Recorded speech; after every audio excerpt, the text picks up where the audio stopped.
Thousands of people in London have been taking part in what is the largest Chinese New Year festival outside Asia.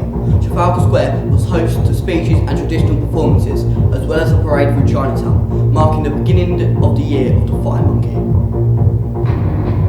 The 3rd of March was World Book Day, where children across the country have been celebrating the authors and illustrators that they love the best. This is to raise money for the charity and help them break world record for simultaneous book quizzes. Which women in history have inspired you? March is Women's History Month as Harry investigates. The stage show Miss Saigon in London's West End closed on the 27th of February. Its closure is to make way for the transfer of the hit Broadway musical Aladdin. What are legal highs and why are they dangerous? Our editor has been finding out how they have affected so many people, as well as what is being done to tackle them. It is of course the BBC School Report Newsday, where thousands of students will be making and broadcasting their own news. Our correspondent George looked at the history of television news. Plus Chris and Matthew have been finding out why esports have become so popular, as well as who plays them.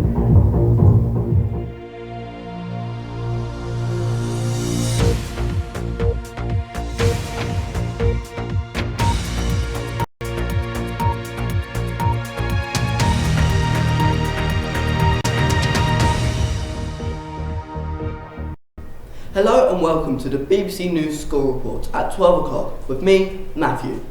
Firstly, Charlie reports on the Chinese New Year celebration in Trafalgar Square.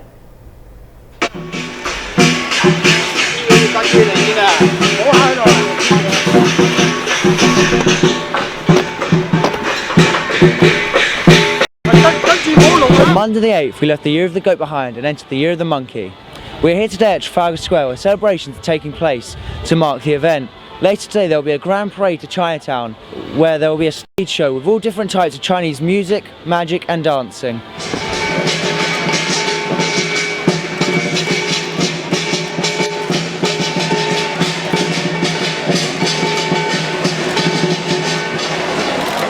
Ooh. 2016 is the Year of the Fire Monkey. This is associated with Chinese astrology, where represented by a zodiac and one of the 5 elements. The zodiac and one of the 5 elements are said to affect personality and destiny. The monkey is the 9th zodiac. The people born in the Year of the Monkey are witty, intelligent and have a magnetic personality, but they are also mischievous, curious and very naughty. Let me wish all of you a very happy Year of the Monkey. Today happens to be Valentine's Day. Let me also wish you happy Valentine's Day. I wish that all shall be well and Jack shall have Jill. The festivities over the coming days will once again strengthen the bonds between the Chinese community and the rest of the people in London. The celebrations are also immensely popular with people all over backgrounds in the UK and with many visitors from abroad who come to be part of the London Chinese New Year Parade. Gung Hai Bat Choi, Happy Year! The zodiac comes from an ancient story about how in China the Jade Emperor wanted a way to tell what year he was born in, so he held a race between 13 animals to decide the names of the years in a 12-year cycle. And Chinese New Year is not just about zodiacs, it's about giving and celebration. On New Year they have red envelopes that they put money in and give to people as gifts. On New Year's Eve people have a family reunion dinner, and then at midnight a bell signifies the new year. On New Year they set off fireworks and firecrackers because of an ancient story about a monster that was scared away by loud noises. That's why today there are many people with fun snaps. Then they offer a sacrifice to their ancestors, and finally they watch the dragon and lion dances. On the days after New Year, they go visit their family, but they do not clean their house until 2 days after, because they believe it washes away all the good luck. What do you think is so important about Chinese New Year? Well, it's so we spend Chinese New Year every year, so it's the big day. I think she said most says what we think, and yeah, Harry, go. What do you think is so important about Chinese New Year? It's basically the start of the year. It's like, you know, to start the year, new beginning. The big day of the year. Yeah. Chinese New Year is important because, I mean, it's the biggest, for Chinese people, it's the biggest festival they have. So traditionally, Chinese New Year is like a festival to coming of spring. So obviously after a hard winter, the festival is very important. Why is New Year so important? Well, okay, it's the start of the year for Chinese, also in Gregorian calendar, you see. And it's a Chinese tradition. Is like it goes with the science of animals, different animals. Your life should be, spiritually speaking, it drives with what animals for the year, you know. Whatever, it's a future. It's a Chinese tradition. The atmosphere here is amazing. So many people from different cultures have come here to enjoy the celebration and entertainment of Chinese New Year.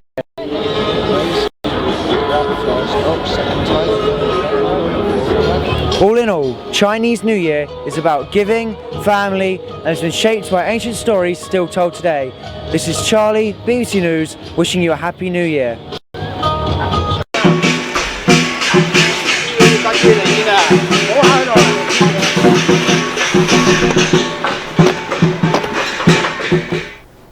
Now we go to Jamie, who is behind the scenes of Trafalgar Square, with the Lord Mayor of Westminster and the Deputy Leader of WCC.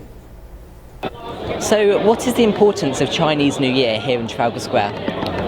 We have a very large Chinese population in Westminster, and we have Chinatown, which is just behind Trafalgar Square. So it is absolutely wonderful that, you know, the Chinese come from all over the country to come to Chinese New Year. And this really is where China is. But Robert, what you can add? Of course, Westminster likes to celebrate the fact we're such a wonderful, diverse city.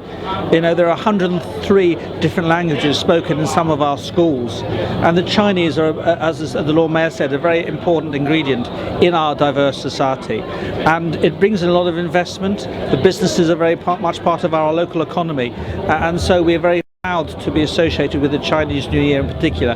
Here, of course, in the heart of the country, but the heart of Westminster, in Trafalgar Square and Chinatown. Excellent, thanks. So why do you think that it's so important to maintain a good relationship between the UK and China? It's absolutely essential. I mean, China is a growing place. We've had ties with China for hundreds and, well, thousands of years. And, you know, the first time I went to China, Chairman Mao had just died and was lying in a coffin in Tiananmen Square. In those days, literally, China, it was so backward. Everybody was going around in blue uniforms and riding bicycles. There were no skyscrapers, nothing, and they literally didn't have any food. They were starving. To go to it now, it is the most vibrant, amazing place. I also think the important trade links between the two important countries, you know, and I think there's stories about us actually exporting tea to China. I mean, it's as ludicrous as that, because we have such a good relationship with that country. And we obviously import a lot as well, and I think having a very important political as well as cultural relationship with a country we trade with is extremely important. And of course, in Westminster, the heart of the city, a lot of our businesses rely on tourism. You go to the big stores in Regent Street, Bond Street and Oxford Street, and they'll tell you that the Chinese tourists are the big spenders. Excellent, thank you. And finally, what do you think that the atmosphere is like here today? Absolutely wonderful, fantastic. It's not only just Chinese people here, but British people and other people here from all around the world. That's what Westminster is so special. The fact that you get people from all around the world enjoying something that is very cultural, something that is very particular to part of the world, but is in fact, as I said, a good example of what Westminster is all about. Excellent. Thank you very much for joining us. A pleasure. Thank you. Thursday, the 3rd of March. The 3rd of March was World Book Day, and James brings us this report. 2016 was World Book Day. We saw many children across the country celebrating their favourite authors and illustrators. From novels to non-fiction, ebooks are becoming increasingly popular due to their convenience and ability to purchase writings online. Tablets and other devices make it easy for readers to carry whole collections in their pocket. Together with the fact that online gaming and the internet are often main pastimes of teens, bookshops and libraries are less full than ever before. A UK survey in 2013 showed that almost a third of 8 to 16-year-olds read fiction from online devices, 52% of which preferred reading from a screen, 32% preferred print, and the rest had no opinion or preferred not to read. Plus, of course, cinemas are booked up by people wanting to see the film versions. Successful films like The Hunger Games and Harry Potter were both books well before making it onto the big screen. I like an e-book for my holiday. I like real books when I'm not on a holiday. Probably an e-book because I have a Kindle, so I've got all my books on there and it's easy to carry around. An e-book because I could be doing something else while listening to it. I don't have to have two separate times to do it. I don't need to do it at one point then another. I prefer real books because it's easier to tell where you are in the book. You feel more of a sense of accomplishments when you finish it, and also e-books give me a headache.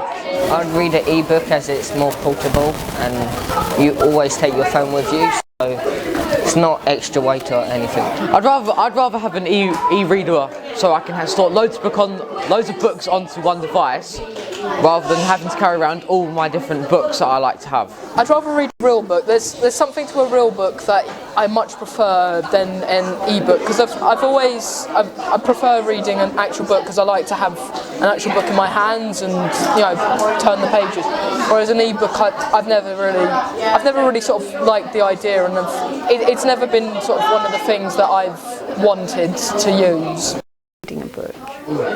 Honestly, I'd rather watch a film because then I can sort of get the idea more into my head and I can understand what they're doing. But in a book it takes about a chapter or so just to describe one part, which in a film will take about 2 minutes. I'd rather watch a film because I find them more entertaining. I'd rather read a book, but because I normally don't have a lot of time, it's quicker and easier just to watch a film. I would rather watch a film as I just prefer it. Reading a book takes too long. I'd rather read a book because you can imagine what it's going to be like and you can interpret it in your own way. Whereas a film, everything is there, you can't be imaginative of it at all. It really comes down to how I'm feeling at the time, or what sort of story it is. Because if the film's something I really want to see, then yeah, I would rather see the film. But if it's a book that that I'm really into, or that I much prefer to the film, then I'd much prefer to read a book. So what is World Book Day? Well, it's a registered charity that gets funding from publishers and supporters as well as participating booksellers. This year they've also attempted to break the Guinness World Records title for the most people participating in simultaneous book quizzes, which took place on the 22nd of February. So the big question now is, should we keep reading books, or is it time to start a new chapter with technology? James, BBC News, The Library. Further to that, they did indeed manage to break the world record for people participating in simultaneous book quizzes, with 6,388 venues taking part at 62 worldwide locations. Congratulations to them. But now, Harry investigates what Women's History Month is all about. Women's History Month takes place from the 1st to the 31st of March every year and is celebrated all over the world. It celebrates the historical figures of history. These include female artists, performers, monarchs and some distinguished soldiers. Events are held all over the UK and all over the world to celebrate these historical figures, and these events are extremely diverse in nature. I'm standing in front of the Women of World War II statue in Horse Guards Parade. This is an example of a monument to the great women throughout history. Women's History Month began in 1981 and the theme of this year is honouring women in public service and politics. So firstly I'd like to ask you the question, what is so important about Women's History Month to you? Oh gosh, Angeline, you go first. I need time to think about that. I think it's about making sure that women utilise our rights and respecting what women previous from us have basically sacrificed their own lives for, and that we actually do make the effort to go out and vote and get high-powered jobs. Definitely. I think I completely echo that, and I think it's more about exercising what so many women before us fought for, and also as well enjoying that we are 50% of the population, and really stepping up to that, and remembering women like those behind us that did actually come as our forces, because without them we wouldn't be here. There's still women around the world that are still not being able to do what they want to do, not live the lives that they want to live. And secondly, I'd like to ask you the question, do you think it's been achieved that women are now equal to men as well? No. Look at Parliament, that's all I can say. There's not enough of us out there. Salary-wise, it's not been reached yet. No. There's a huge gap in regards to the sort of careers. Yes, women are taking strong leadership careers, but when you look in the boardroom, there's a lot of women it's still very male heavy. And we need to get more women into the boardrooms, and especially around as well. Politics, we're not there. You know, things like homeless women don't tend to be as known to services as men. There's, mental health services, prison services, all the services that there are, women are just not identified and they're not approached in the same way that men are. And that to me is not equality. So we've got a lot of work to do, but I'm very optimistic. Yeah, we're getting there. Many events are happening this month. So for this year's and any year's Women's History Month, we shall remember women's greatest achievements. Harry, BBC News, Westminster. Women's History Month. If you are a BBC school news reporter and want a shout out, or you have a breaking news story that we could cover, then please contact us by emailing hurstmereschool@gmail.com or via Twitter @BBC Hurstmere. Now we go to my report on Miss Saigon. The West End revival of the award-winning and critically acclaimed musical Miss Saigon was performed for the very last time on the 27th of February this year. Miss Saigon is based at the end of the Vietnam War and is about a 17-year-old girl named Kim, who is a barmaid in Saigon. Kim falls in love with an American sergeant. The two start to form a relationship. The show made its world premiere here at Theatre Royal Drury Lane, the current home of Charlie and the Chocolate Factory, starting in September 1989, where it ran for 10 years. It closed in October 1999 with over 4,200 performances, making it the longest ever running musical at the theatre. The show also debuted on Broadway at the Broadway Theatre in April 1991 and ran until January 2001, after over 4,000 performances. In 2014, the revival of the show was opened here in the Prince Edward Theatre, previous home of the Jersey Boys. The original musical was nominated for 4 Laurence Olivier Awards, winning 2, Best Actor in a Musical and Best Actress in a Musical. The other 2 it was nominated for was Best Director and Best New Musical. The West End revival was nominated for 2 Laurence Olivier Awards for Best Musical Revival and Best Actor in a Musical to John Briones as the engineer. The reason for the show's closure is to make way for the West End transfer of the hit Broadway musical Aladdin, based on a 1992 Disney animated film of the same name. Aladdin opened on Broadway in March 2014 at the New Amsterdam Theatre. Despite Miss Saigon's closure in London, it was announced that the West End production will transfer to Broadway in the spring 2017 for a limited time until January 15th, 2018, and will be followed by a national tour. So if you haven't seen the show already, the curtains are still opened in the United States. Matthew, BBC News, Prince Edward Theatre. What are legal highs and why are they dangerous? Our editor has been finding out how they affect so many people and what's been done to tackle them. Legal highs produce similar effects to those of illegal substances, however contain chemicals that are not yet banned. They are a growing problem faced by communities across the country, particularly affecting young people.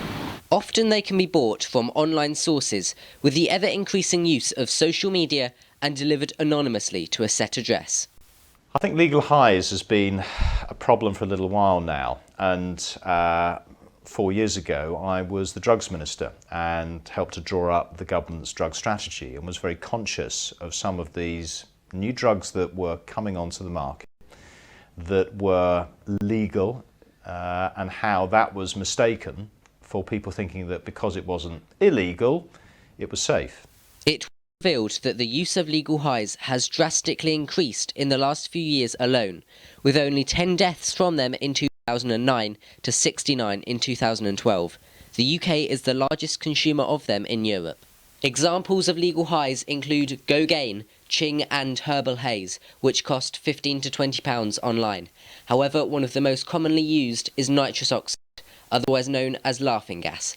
This colourless gas is concealed inside small silver cylinders, which people inhale to get high, unaware of the dangers. Feelings of anxiety, confusion, panic and paranoia can be felt. Plus, a strain is put onto the heart, nervous and immune systems. The consumer's reactions can be slowed down, making them feel forgetful and unstable. In extreme cases, coma and death can be caused.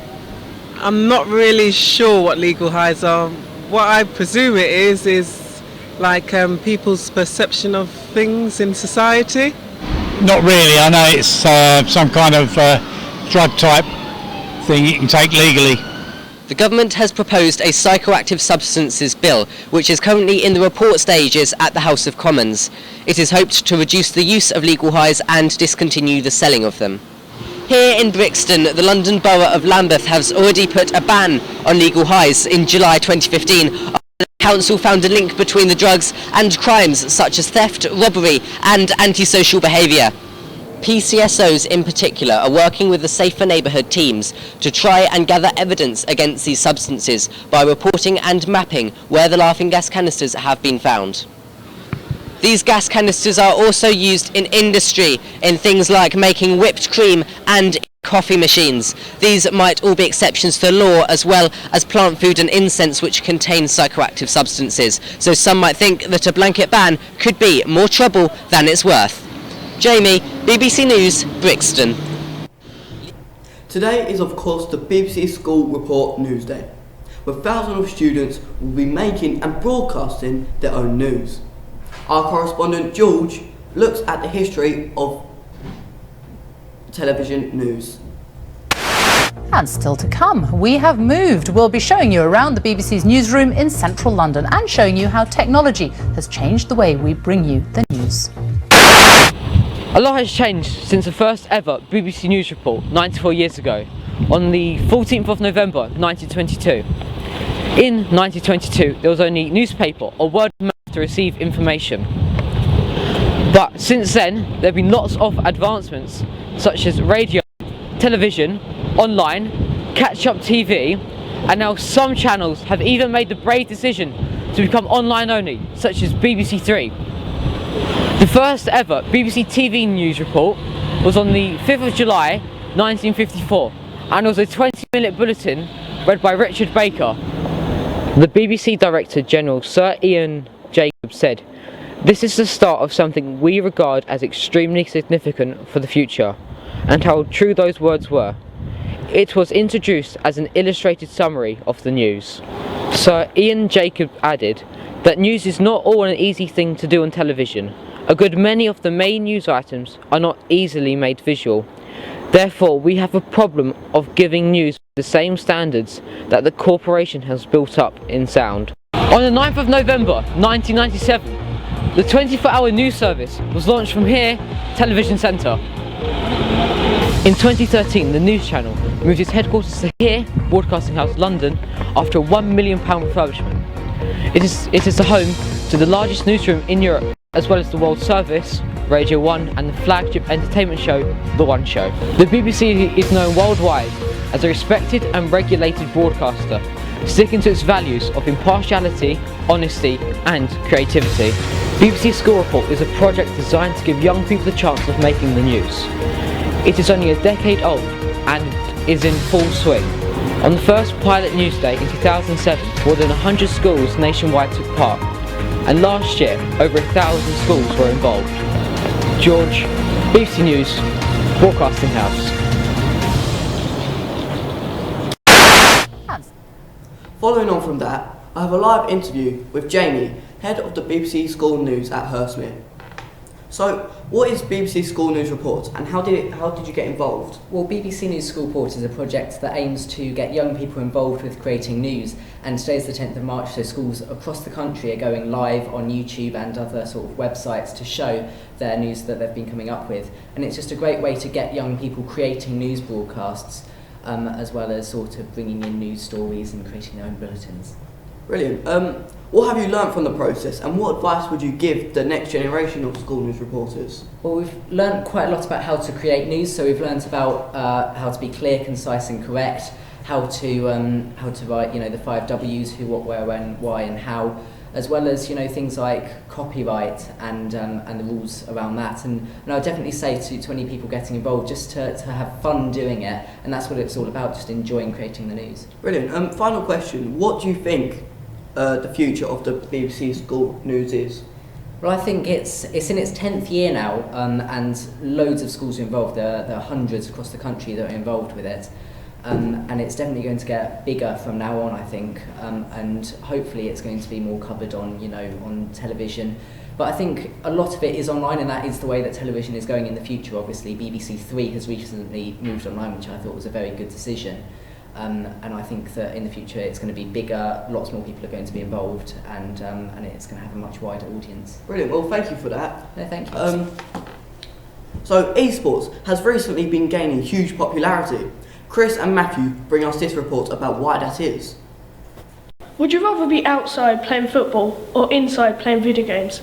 In the last 30 years, esports has been increasing in popularity. Recently, Valve has announced that every CSGO major from now on will be a $1 million prize pool, starting with MLG Columbus in 2016. Popular esports include Counter-Strike, Dota 2 and League of Legends. Stephen Ellis is a retired League of Legends player who has travelled the world at the age of 19, playing in front of tens of thousands of people. The 29-year-old founder of CLG Red, Stephanie Harvey, is campaigning for more women to play esports. She previously won gold in 2011 and 2012 in the CSGO championships. Esports is about strategy and reaction speed. They have to be intelligent to devise a plan to beat their opponents. They also have to have lightning-fast reflexes to counter their opponents. So where is esports going in the future? Is it going to be larger prize pools, more people involved, and women introduced to the community? There is still a debate over is esports a real sport. I think that it does require skill to play esports, so I do believe that it should be recognised more and recognised as an actual sport. I don't think that esports should be classed as a real sport, as it's a computer-generated game and you're not actually doing any physical effort into doing it, apart from moving your hands. But sport is more of like a thing where you go outside and you actually physically do it. Yeah, definitely, because people have got the passion for it to be a real sport, so why not? There are already competitions for it, so I think it should. Yes, I honestly do, because I feel like with sort of how big gaming is nowadays, I feel like they should be treated as a proper sport. And also with how big the competitions are nowadays, it is to a sort of sport scale, because they're being watched all over the world live on live streaming services. This has been Chris and Matthew. BBC News. Hello, I'm Nathan, and I'm here with your lunchtime sports update. The main highlights of the week.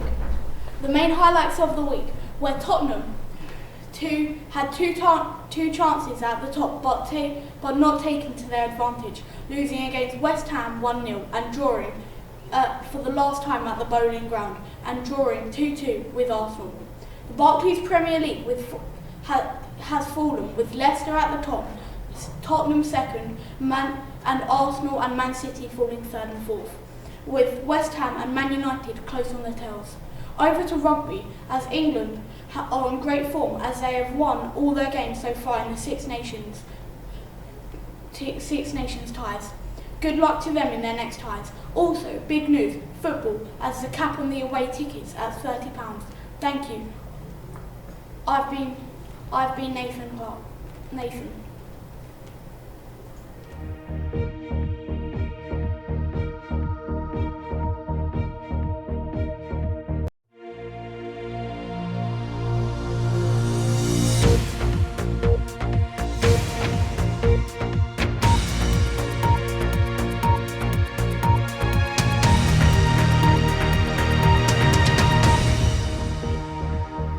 Hello and welcome to the BBC School Report Weather with me, Nathan.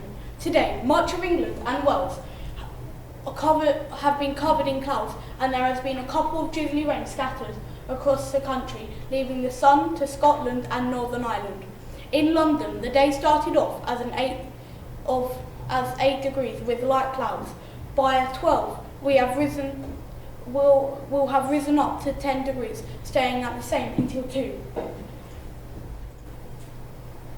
Moving up to Manchester, where it's a lot colder than London, by starting the day with 3 degrees. However, it will rise up to 7 degrees at 12 noon, holding the temperature until 2 p.m.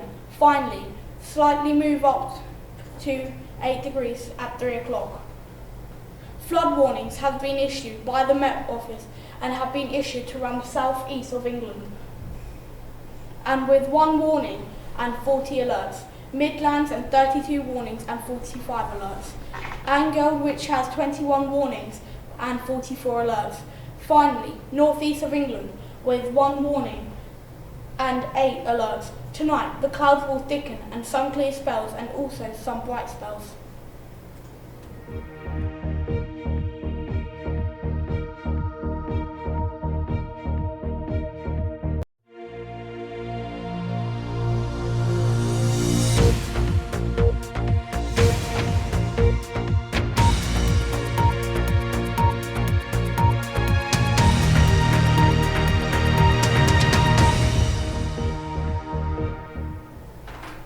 And don't forget, for a shout out or to report breaking news, you can contact us by emailing Hurstmere School at gmail.com or via Twitter at BBC Hurstmere. Well, that's from us. We'll be back at 1 o'clock. For now, you can keep up to date on the website at the BBC School Report Radio. Bye for now.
My name is Ed Petrie.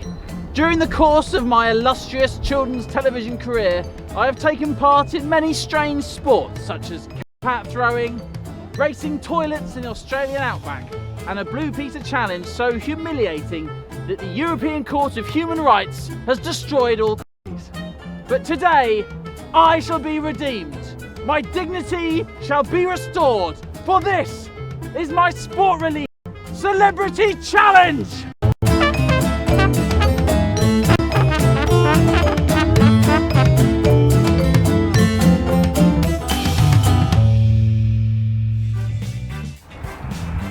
I'm here at the Queen Elizabeth Olympic Park, where I'm going to be learning all about a sport. Well, it is sport really. Oh, look who it is, Matt. Hello, Matt. Hi Ed, nice to meet you. I'll be teaching you cricket. Cricket? I love cricket! Ah, the beauty, the sportsmanship, the Britishness. I love watching cricket. Where are we going to be watching cricket? You'll actually be playing it. I think you need these. Oh, are we playing cricket? Yeah. Oh, this will be easy. I don't need any training. Just a little bit. Oh.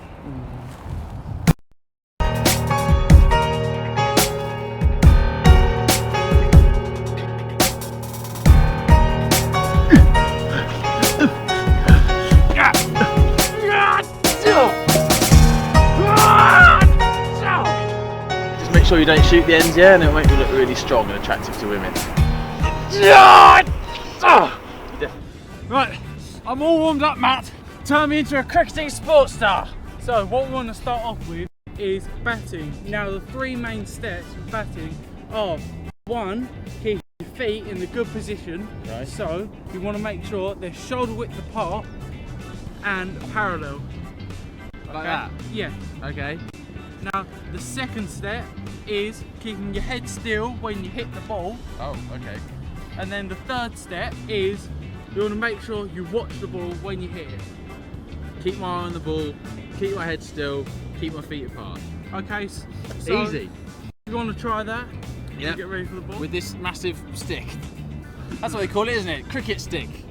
So what you want to do is make sure both hands are in a V. So if you want to do that, both hands are in a V. And then you want to put them Like that? Put them on the bat. Right. And then just wrap your hands around it. Separate them a little bit. And then, yeah. Here we go. And then... Is this looking good, Matt? You like this? Yeah, You like it's what great. you see? Ready? Are you ready? Stand back, everyone!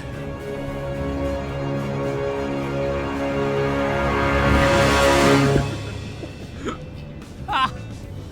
Oh no! Medic! Yeah. I'm born ready. Hey! First time! Oh, I can't believe that. Do you want to try again? Okay. Hey! I'm remembering to keep my eye on the ball, like you said. This is working well. Turns out I did need some training after all. And that's how you play cricket. Have a great sport relief, everyone. Ed, you still need to do a challenge. What? I'm not Joe Brand. I mean, brilliant. I love a challenge. Bring it on. Excellent.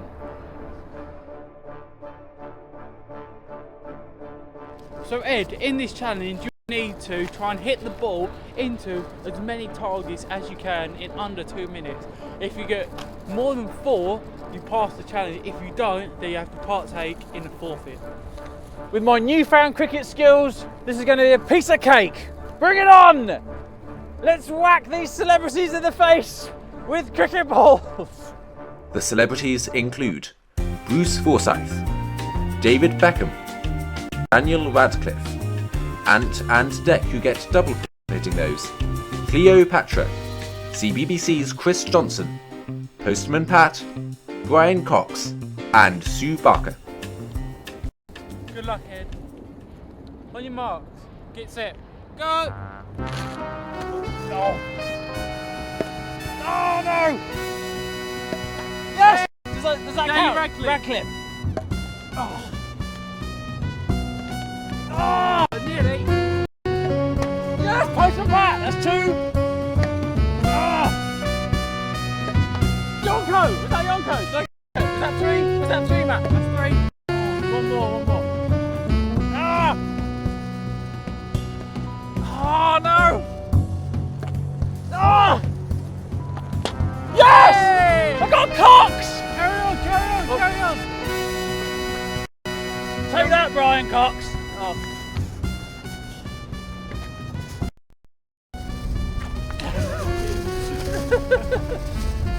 Oh! The wind! Oh! The England team now have to put up with this. Oh, I've got Postman Pat again. Oh. Yes! Beckham! Oh, I'm slaying them! I can't believe that I've missed Bruce Forsyth's chin. Massive. Oh! Oh dear, oh dear.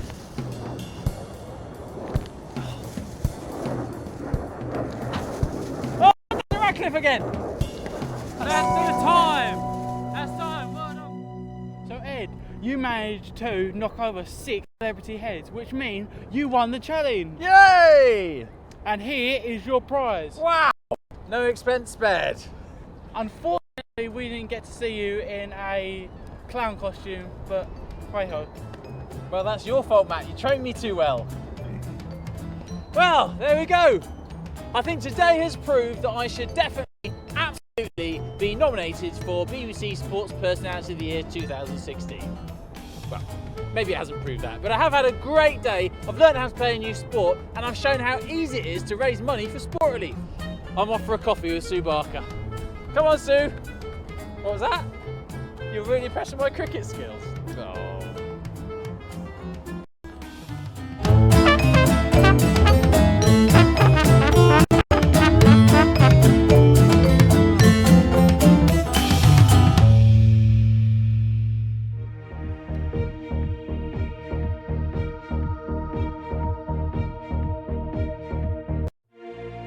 The Bet Festival 2016 was held at the London Excel in January, where companies showcased their technology to schools and businesses.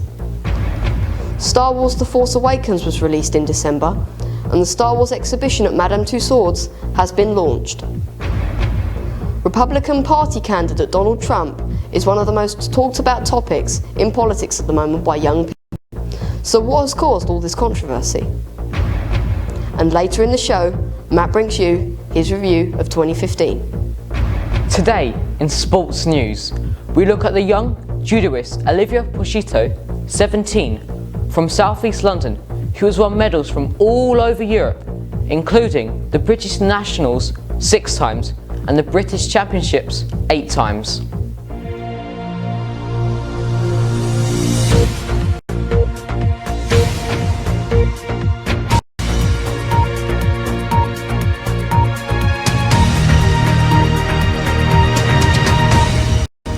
Hello, welcome to the BBC News School Report.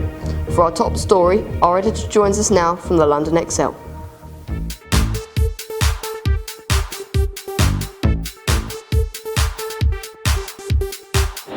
Hello, welcome to the Bet Festival 2016 from the London Excel.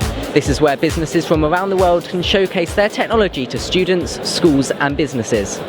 The event was from the 20th to the 23rd of January and has a variety of different and innovative tech. The event was filled with creative and imaginative ideas, like interactive floor and wall projections, as well as robots that can demonstrate woodwork to primary school children in a safe way. From science and mechanic kits to large multinational computing companies, everyone here is trying to get their tech into businesses and schools across the country. A few aim to aid disabled children with computers that you can interactively control with just your hand. Others try to make online tutoring exciting and engaging. Some stalls here promote programming and coding, whilst others provide resources for schools, such as online homework, online seating plans and reward systems. There are many talks and speeches from companies about how their technology could help education. The Minecraft demonstration area was particularly busy, one of the best-selling games ever to have existed. Jamie, BBC News, London Excel. One of the most anticipated films of the decade, Star Wars The Force Awakens, was released in December.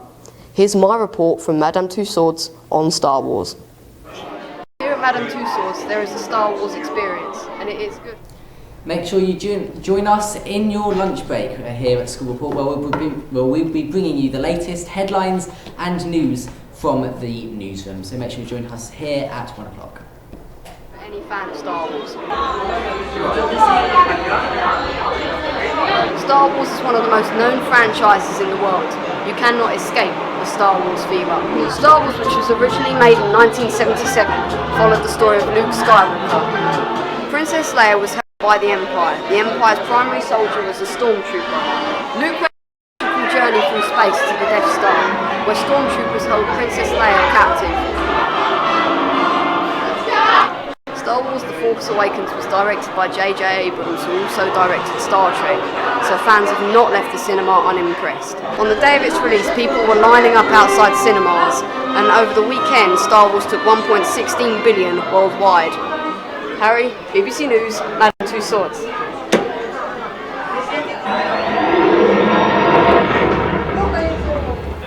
Now, for our world news story, James brings you this report on Donald Trump from Westminster. One of the most talked about figures in politics by young people is Donald Trump, the Republican Party's candidate for the 2016 election. He first started his campaign with the slogan, "Make America Great Again." However, Trump has sparked a large amount of controversy after making claims that there are parts of London so radicalised that the police force are afraid for their lives. In spite of this, a petition has been created seeking to ban Trump from the country. It was discussed on the 18th of January by Parliament in the House of Commons. The government responded. The government has a policy of not routinely commenting on individual immigration or exclusion cases. The Prime Minister has made clear that he completely disagrees with Donald Trump's remarks. The Home Secretary has said that Donald Trump's remarks in relation to Muslims are decisive, unhelpful and wrong. Despite his controversies, Donald Trump is popular with many Americans due to his policies on border security as well as immigration. Trump has proposed a ban on Muslims entering the country. He's also proposed a wall to be built on the Mexican border, as well as having proposed that all illegal immigrants should be deported. Trump wants to push for stronger negotiations with China on trade and has called for a policy to deal with the Organisation of Petroleum Exporting Countries. He has also stated that he will try to stop Iran from obtaining nuclear weapons. Overall, some believe that he will restore the American dream. James, BBC News, Westminster. What did you think were the big moments in 2015? Well, now, Matt sums up the year in his 2015 review.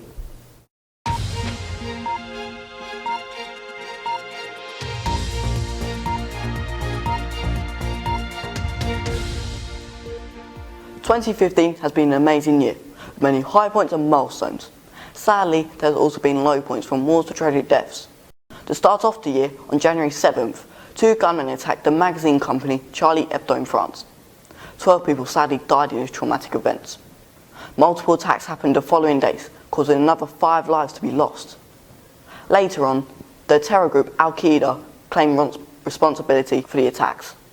The reason they attacked was because they claimed some issues of the magazine contained controversial images of the Islamic prophet Muhammad. However, their intentions did not happen the way they intended it to. The magazine would sell around 60,000 French copies. However, the issue following after the attacks sold almost 8 million copies in 6 languages. 2015 has been an amazing year for gay rights across the globe. Luxembourg were the first to legalise same-sex marriage in 2015, on the very first day. The President of Finland signed a document for it to be allowed, however it will not take effect until 2017. Ireland became the very first country to legalise gay marriage by public vote. Greenland's parliament unanimously voted for gay marriage. And finally, same-sex marriage has now been allowed nationwide over the United States of America. Finally, there's been many anniversaries in 2015. For example, 10 years ago, YouTube was launched. Also, the Xbox 360 was. 70 years ago, World War II ended. 200 years ago, the Battle of Waterloo was declared. 750 years ago, the first English Parliament was created. 800 years ago, the Magna Carta was signed. And that's just a few. This has been Matthew for BBC School Report.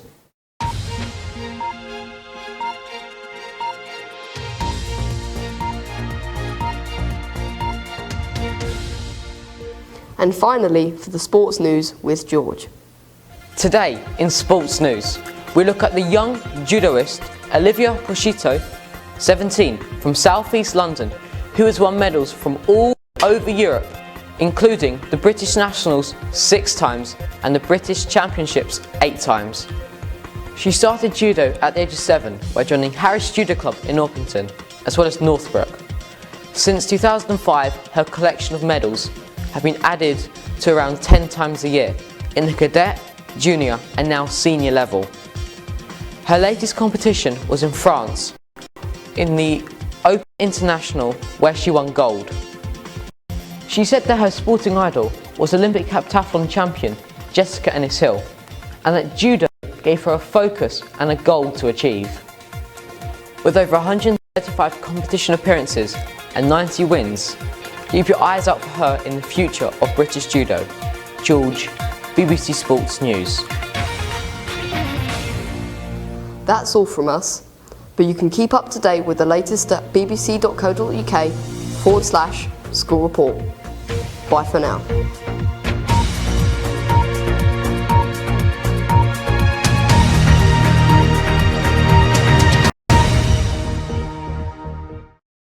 The Bet Festival 2016 was held at the London Excel in January, where companies showcased their technology to schools and businesses. Star Wars The Force Awakens was released in December, and the Star Wars exhibition at Madame Tussauds has been launched. Republican Party candidate Donald Trump is one of the most talked about topics in politics at the moment by young people. So what has caused all this controversy? And later in the show, Matt brings you his review of 2015. Today in sports news, we look at the young judoist Olivia Prosciutto, 17, from South East London, he has won medals from all over Europe, including the British Nationals 6 times and the British Championships 8 times.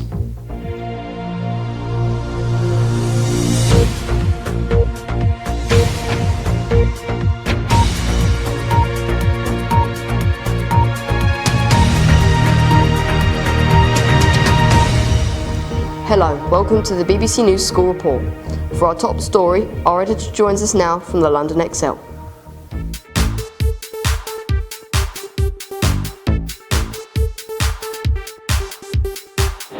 Hello, welcome to the Bet Festival 2016 from the London Excel. This is where businesses from around the world can showcase their technology to students, schools and businesses. The event was from the 20th to the 23rd of January and has a variety of different and innovative tech. The event was filled with creative and imaginative ideas, like interactive floor and wall projections, as well as robots that can demonstrate woodwork to primary school children in a safe way. From science and mechanic kits to large multinational computing companies, everyone here is trying to get their tech into businesses and schools across the country. A few aim to aid disabled children with computers that you can interactively control with just your hand. Others try to make online tutoring exciting and engaging. Some stalls here promote programming and coding, whilst others provide resources for schools, such as online homework, online seating plans and reward systems. There are many talks and speeches from companies about how their technology could help education. The Minecraft demonstration area was particularly busy, one of the best-selling games ever to have existed. Jamie, BBC News, London Excel. One of the most anticipated films of the decade, Star Wars The Force Awakens, was released in December. Here's my report from Madame Tussauds on Star Wars. Here at Madame Tussauds there is a Star Wars experience, and it is good for any fan of Star Wars.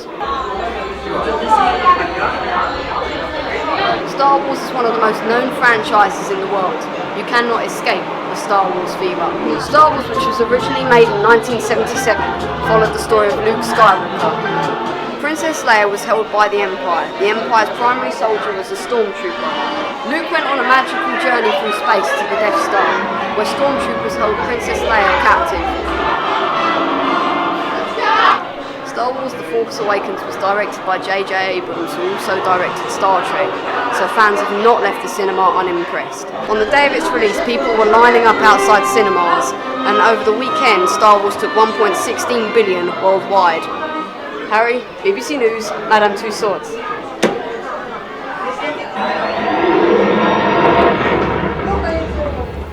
Now, for our world news story, James brings you this report on Donald Trump from Westminster. One of the most talked about figures in politics by young people is Donald Trump, the Republican Party's candidate for the 2016 election. He first started his campaign with the slogan, "Make America Great Again." However, Trump has sparked a large amount of controversy after making claims that there are parts of London so radicalised that the police force are afraid for their lives. In spite of this, a petition has been created seeking to ban Trump from the country. It was discussed on the 18th of January by Parliament in the House of Commons. The government responded. The government has a policy of not routinely commenting on individual immigration or exclusion cases. The Prime Minister has made clear that he completely disagrees with Donald Trump's remarks. The Home Secretary said that Donald Trump's remarks in relation to Muslims are decisive, unhelpful and wrong. Despite his controversies, Donald Trump is popular with many Americans due to his policies on border security as well as immigration. Trump has proposed a ban on Muslims entering the country. He's also proposed a wall to be built on the Mexican border, as well as having proposed that all illegal immigrants should be deported. Trump wants to push for stronger negotiations with China on trade and has called for a policy to deal with the Organisation of Petroleum Exporting Countries. He has also stated that he will try to stop Iran from obtaining nuclear weapons. Overall, some believe that he will restore the American dream. James, BBC News, Westminster. What did you think were the big moments in 2015? Well now, Matt sums up the year in his 2015 review.